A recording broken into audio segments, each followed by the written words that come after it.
اعوذ باللہ من الشیطان الرجیم۔ میں انجینئر اویس درانی۔ یہ تاریخ کے سلسلے میں کہ کیسے ہائی جیک کی ان لوگوں نے، یہ غالباً میرا آخری لیکچر ہے، میں مختصر کرنے کی کوشش کروں گا جی۔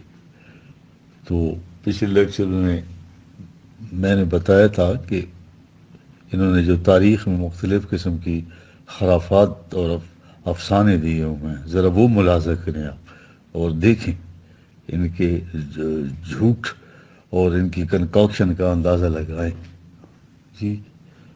جو شخص شہزادی شہربانوں کے حسن کو تصور کرتے ہوئے 2 رکعت پڑھے گا، اس کے لیے جنت میں 70,000 محل ہوں گے، اور ہر محل میں 70,000 کمرے، اور ہر کمرے میں 70,000 تخت، اور ہر تخت پر 70,000 لونڈیاں آغوش میں آنے کی منتظر ہوں گی۔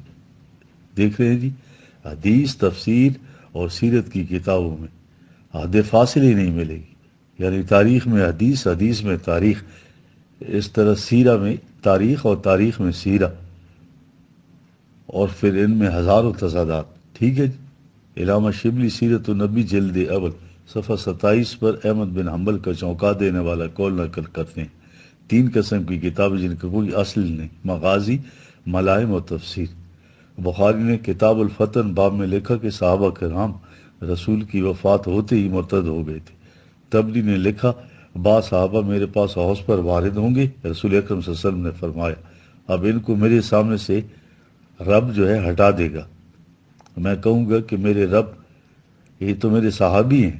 کہا جائے گا تم نہیں جانتے کہ انہوں نے تمہارے بات کیا کیا کارنامے انجام دیے تھے۔ حافظ ابن حجر نے گیند آگے بڑھائی کہ عمر بن ثابت نے کہا ہے کہ رسول کے فوت ہوتے ہی سب کافر ہو گئے تھے مگر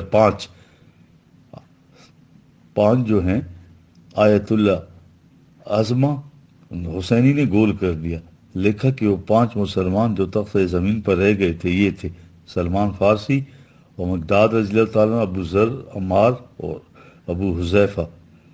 اب بھی اطمینان نہ ہوا تو صرف پہلے 3 باقی چھوڑے، یعنی عمار اور حذیفہ کو بھی اسلام سے خارج کر دیا۔ یہ ان سازشوں اور اسلام دشمن محدثین اور مورخین علی، فاطمہ اور حسنین کو بھی اس خوش نصیب گروپ سے نکال دیا۔ اب تیسرا گول بھی کر دیا کہ مقداد اور ابو ذر اور فارسی کا ایمان بھی سلمان فارسی کے مقابلے میں تولا جائے تو دونوں بھی کافر ٹھہرتے ہیں۔ حیرانگی ہے کہ رسول کے بعد صرف ایک مسلم بچہ اور وہ ہے سلمان فارسی، اور وہ بھی اہل فارس۔ ٹھیک ہے، موتا والے امام مالک کیوں پیچھے رہتے؟ حالانکہ موتا جو ہے نا یہ بھی ڈاؤٹ فل ہے، یہ تو امام مالک کی جو کتاب ہے یہ بھی کنکاکٹڈ ہے ساری، بلکہ وہ تو ان سے پہلے بھی گزرے ہیں۔ وہ اپنی کتاب الجہاد میں کہہ گئے ہیں کہ رسول نے شہدائے احد کے لیے فرمایا کہ میں ان کے ایمان کی شہادت دوں گا۔ ابو بکر رضی اللہ تعالیٰ عنہ نے اپنے بارے میں پوچھا تو رسول کریم صلی اللہ علیہ وسلم نے فرمایا کہ نہ معلوم میرے بعد تم کیا کیا بدعتیں کرو گے۔ اندازہ لگائیں، ابو بکر نے رونا شروع کر دیا تو رسول کریم صلی اللہ علیہ وسلم نے کو چپ نہیں کرایا۔ یہ 7 صحابہ کے حالات زندگی، حصہ سوم صفحہ 19۔ ٹھیک ہے جی۔ کیا کوئی ذہین شخص ان کتابوں کو قرآن کے بعد صحیح ترین کتابیں قرار دے سکتا ہے؟ بخاری، مسلم، ترمذی، نسائی، ماجہ، الکلینی، تبری، توسی، ابن کثیر وغیرہ۔ مودودی صاحب بھی 20ویں صدی میں ان خرافات کو دیکھ کر فرما رہے ہیں کہ ہم اگر ان کتابوں کو نہ مانیں تو ہمارے پاس بچے گا کیا؟ یہ خیال نہیں ہے کہ قرآن بچے گا۔ اس تمام سازشی لٹریچر کو قرآن سے ڈبل چیک کریں۔ مثلا قرآن نے کہیں فرمایا کہ رسول کی وفات کے بعد صحابہ مرتد ہو جائیں گے، یہ بات ہے؟ تو قرآن تو ان سب کو مومن حقہ قرار دے رہا ہے، جنت کا سرٹیفکیٹ دے رہا ہے۔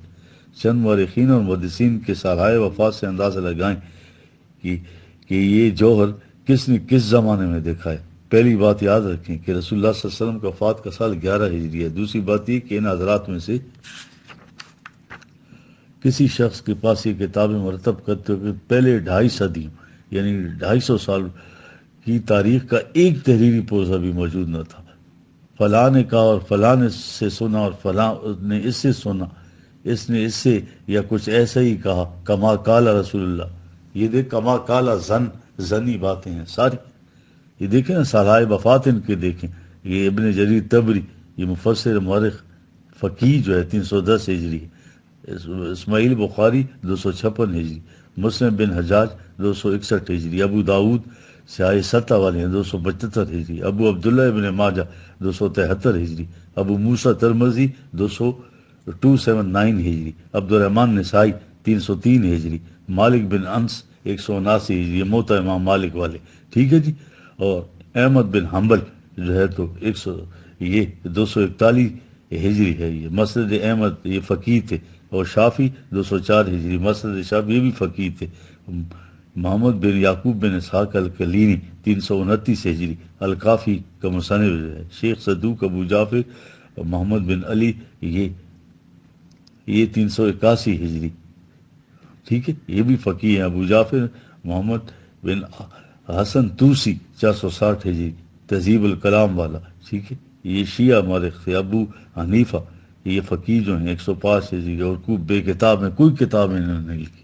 دیکھ رہے ہیں آپ جی، واقعہ کربلا تبری بن رستم نے جابان بن رمضان کے ہاتھوں 61 ہجری میں گورنر حسین کی شہادت کے 240 برس بعد گھڑا، وہ بھی ابو مخفف کا نام لے کر، جو تبری کی پیدائش سے 25 برس پہلے مر چکا تھا۔ ابو مخفف یہ مخنف جو ہے ابو مخنف، جبکہ ابو مخنف ایک فرضی شخصیت ہے۔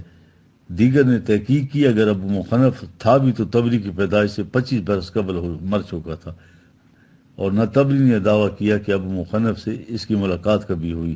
یہ بات پائے ثبوت تک پہنچ جاتی ہے کہ واقعہ کربلا تبری کی اپنی ذہنی کبوتر بازی ہے۔ ابو مخنف گھڑا ہوا نام ہے، اس کا کوئی وجود ہی نہیں ہے۔ تبری کو کسی نے شیعہ کہا، کسی نے سنی، لیکن اصل میں مسلمانوں کو دھوکہ دینے کے لیے تبری بن رستم کی جگہ تبری بن یزید کا نام اپنائے ہوئے تھا۔ امام حسین اور ان کے ساتھیوں پر زبردست مظالم یزید کی جانب سے تبری نے بیان کی ہیں، پھر اپنے نام کو یزید کے نام سے کیوں موسوم کیا؟ یہ تو ذلت تھی ان کے لیے، لیکن انہوں نے اس لیے برداشت کی تاکہ لوگ اسے پارسی یا شیعہ نہ سمجھیں۔ ایک بہت ہی اہم نقطہ نوٹ کریں کہ حسین کی شہادت 61 ہجری اور تبری نے واقعہ 300 ہجری میں قلم بند کیا، یعنی 239 برس بعد۔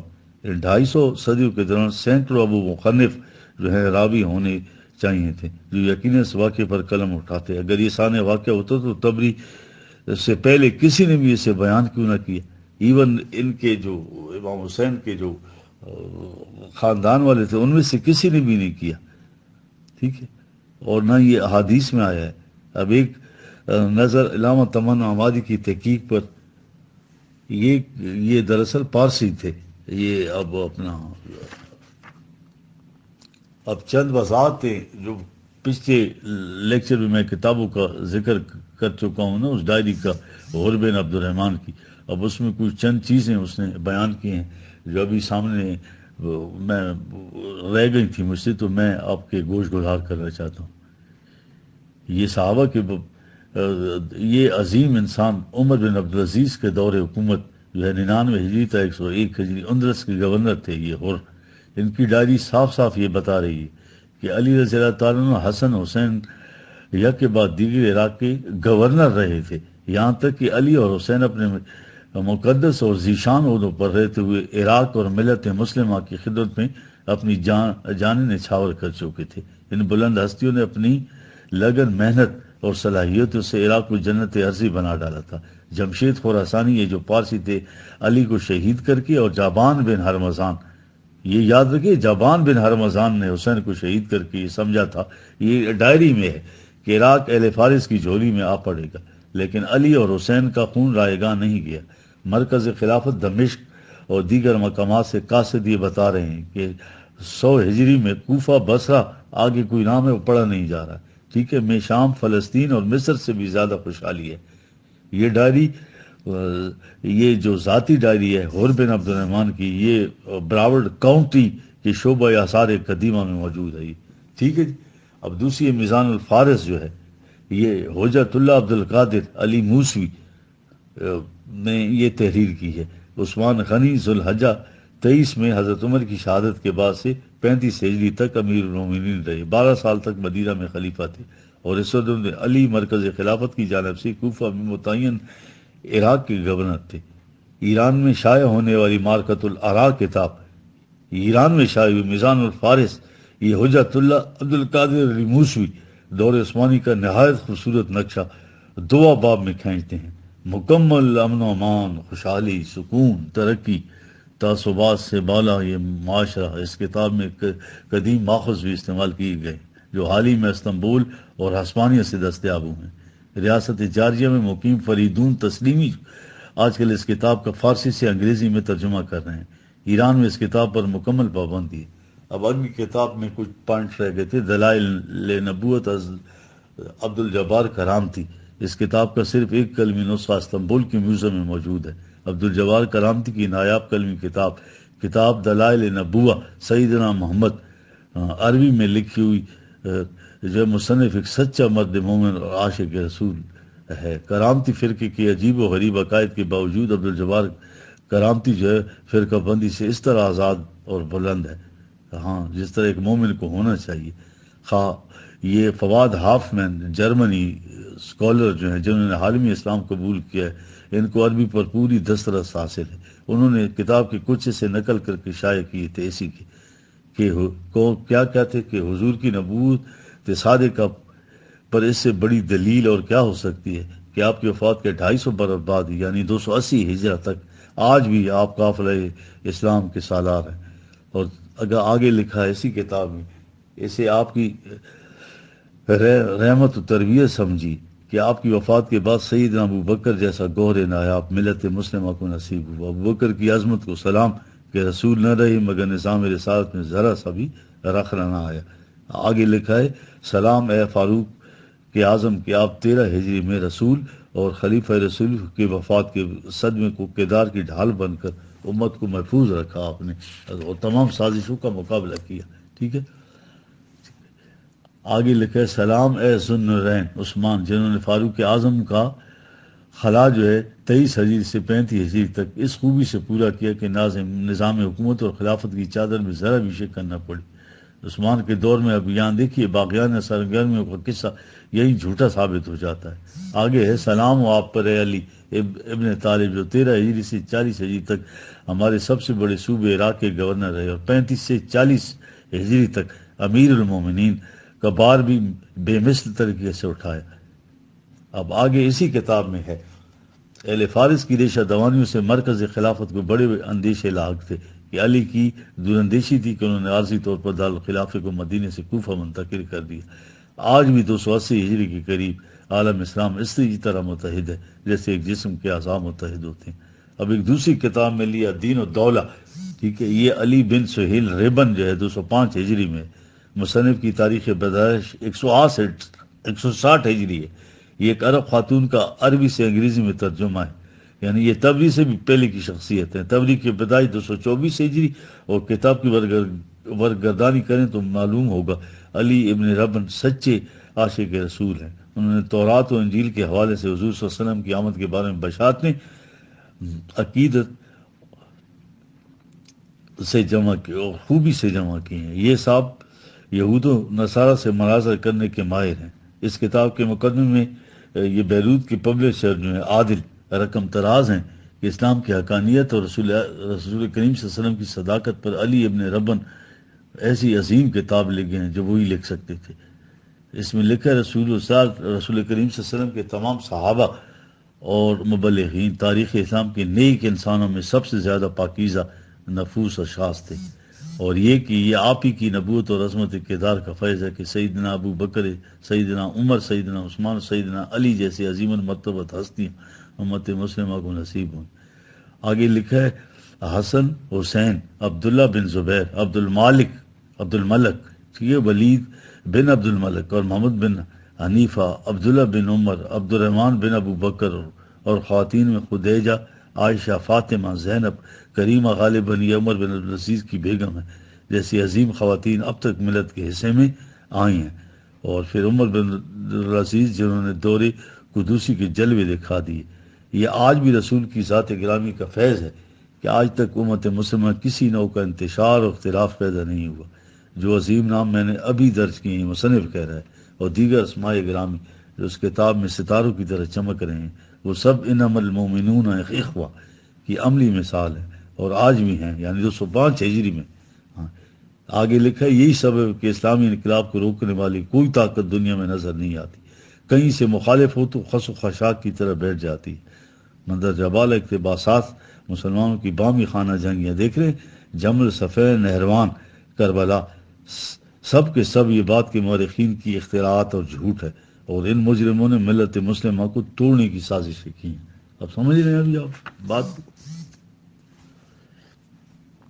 اب جو ہے قرآن دشمنی کے بارے میں موجودہ دور میں کیا ہوتا رہا ہے، ٹھیک ہے جی، یہ انکار قرآن کہیں یا قرآن دشمنی کہیں، یہ غالی دیوبندیوں اور اہل حدیث کی قرآن کے خلاف سازش موجودہ زمانے میں ذرا ملاحظہ کریں آپ، ابھی بھی یہ باز نہیں آئے، اور قرآن کے پہلو یہ دوسرے قرآن لا رہے ہیں جی، ٹھیک ہے۔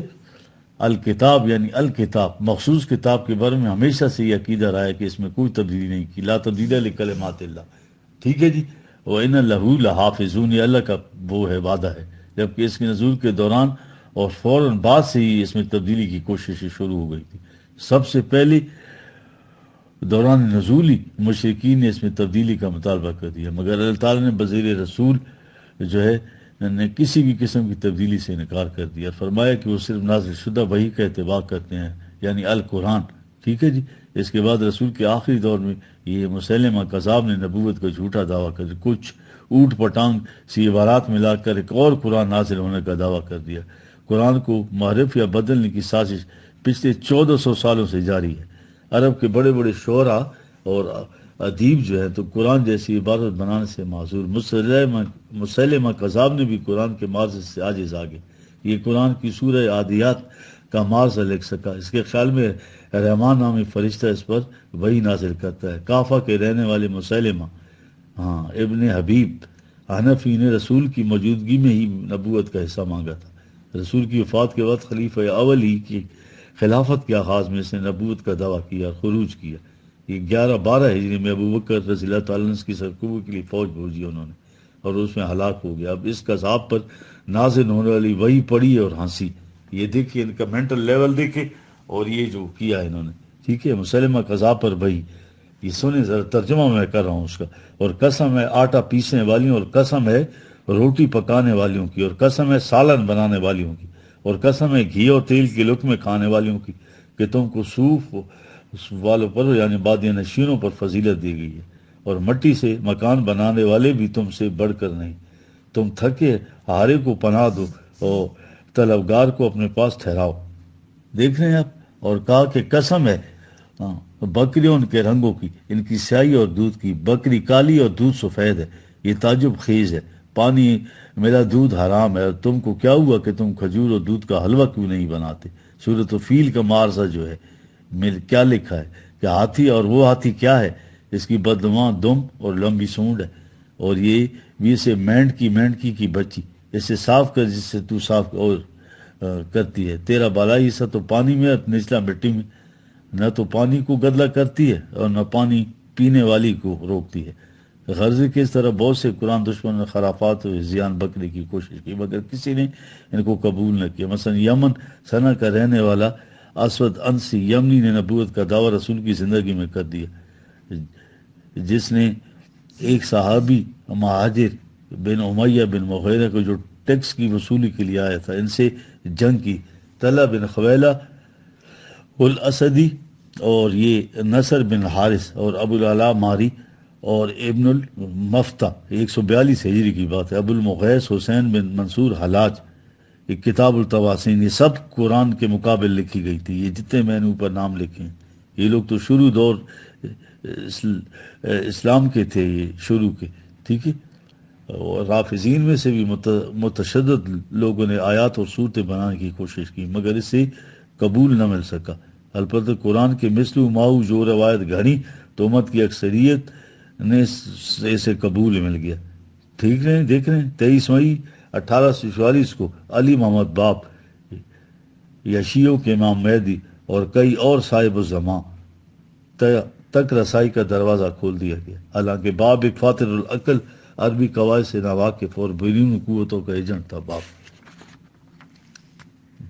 بابی موومنٹ کہلائیے، اس نے جلدی امام مہدی سے اپنا درجہ بڑھا کر پیش کر دیا اور اپنی نقطۂ اولا اور نقطۂ بیان وغیرہ کے القوات اختیار کی، ٹھیک ہے، جو الوہیت کے مظہر تھے۔ انہی دنوں میں ایک شیعہ عالم ملا محمد حسین کے سامنے شیراز کے ملا علی بستامی نے باپ کا بلند مقام بیان کیا کہ اس پر 48 گھنٹوں میں قرآن کے برابر آیات کا نزول ہوا ہے۔ ایک اور بابی ملا صادق نے اذان میں باپ کا نام لینا شروع کر دیا اور اس کے پیروکاروں نے روسی ایجنٹوں کے ساتھ مل کر فوجی نوعیت کے اہم علاقوں میں بغاوتیں برپا کر دیں۔ اسی دوران یہ بدش کے مقام پر منعقدہ ایک کانفرنس میں اسلامی شریعت کی منسوخی اور بابی مذہب کی مستقل حیثیت کا اعلان کر دیا گیا۔ اس کا منتظم جو ہے مرزا حسین نوری مستقبل کا بہاءاللہ تھا، ٹھیک ہے۔ 9 جولائی 1850 کو باپ کو تبریز میں گولیوں سے چھلنی کر دیا گیا۔ اس کی مسخ شدہ لاش کو بابی چوری چھپا کر لے گئے۔ 50 سال تک اس کو ایران میں چھپائے رکھا۔ جنوری 1899 میں اس کے تابوت کو کوہ کرمل فلسطین میں دفن کیا گیا۔ آج کل بہائی فلسطین میں اس مقبرے کا طواف کرتے ہیں، اس مزار کا۔ باپ کو قائم آل محمد، مہدی موعود اور مبشر جمال مبارک، یہ بہاءاللہ جو ہے کے نام سے پکارتے ہیں۔ اس کا عرصہ ماموریت صرف 9 سال رہا۔ باپ نے مرزا یحییٰ صبح ازل کو، جو حسین علی نوری یعنی بہاءاللہ کا سوتیلا بھائی تھا، اپنے جانشین مقرر کیا۔ فاطر العقل اور پرلے درجے کا جاہل، قرآن کے مقابل پیش کی جانے والی شریعت بیان کو نامکمل چھوڑ کر مرا اور یہ کام صبح ازل کے ذمہ ڈالا۔ اس نے بھی اسے پورا نہ کیا۔ اسلام کو منسوخ قرار دے کر بابی مذہب کا بانی قتل ہو گیا، اپنی الوہیت اور رب اعلیٰ کے دعووں کے ساتھ نامراد مرا۔ دیکھ رہے ہیں اب ان کو انجام کیا ہوا ان کا۔ اس کے بعد اس کے پیروکار بہاءاللہ کی خدائی کے آگے جھک گئے۔ اس کا جانشین مرزا یحییٰ صبح ازل نہایت مفلسی کی حالت میں یہ قبرص میں مرا۔ بہاءاللہ نے ازل کو سخت پریشان کیا، اس کے پیروں کو قتل کیا۔ باب نے ایک نئے ظہور کی آرزو کا زمانہ 1000 سال بتایا تھا، مگر وہ تو 9 سال بعد ہی نیا ظہور الہی بن گیا۔ آج کل بابیت ختم ہو چکی ہے اور بہائیت جو ہے ایک نئے مذہب کی حیثیت سے اسرائیل کی سرپرستی میں پھل پھول رہی ہے۔ 1863 عیسوی میں بہاءاللہ نے من یظہر اللہ ہونے کا دعویٰ کیا اور ساتھ ہی صبح ازل کے پیروکاروں کو قتل کرنے کا آغاز کر دیا۔ تمام مخالف عناصر کی سرکوبی کی۔ اسے غیر ملکی طاقتوں کا پورا تحفظ تھا اور زار روس کی طرف سے اس کی سپورٹ تھی، فائنینشیل بھی اور بھی دیگر پولیٹیکل بھی، جبکہ اسے فری میسن صہیونیت اور برطانوی سامراج کی پشپنائی بھی حاصل تھی۔ بہاءاللہ جو 1873 میں اپنی کتاب شریعت بنام ایک کتاب اقدس پیش کی۔ اس میں نئے احکامات اور شریعت تھی۔ یہ عقا اسرائیل میں نازل کی گئی۔ اس کتاب کا متن ہمیں دوسرے ذرائع سے ملتا ہے۔ بنیادی طور پر بہاءاللہ کا دعویٰ مظہر ظہور الہی یعنی شکل انسانی میں اللہ کا ظہور، نبی اور رسول کا دعویٰ نہیں تھا اس کا، ٹھیک ہے۔ بہائی اسے مظہر ظہور الہی اور بہائی کا شارع اور موعود کل جو ہے اور یہ ادیان کا نام دیتے ہیں۔ اس کا دور ماموریت جو ہے 39 سال کا تھا۔ 28 مئی 1852 کو یہ بہاءاللہ 75 سال کی عمر میں بخار میں مبتلا ہو کر چل بسا۔ آج یہ بہائی متشدد اور روافظ سے مل کر اسلام کی بےخانی کر رہے ہیں۔ یہ جو ہے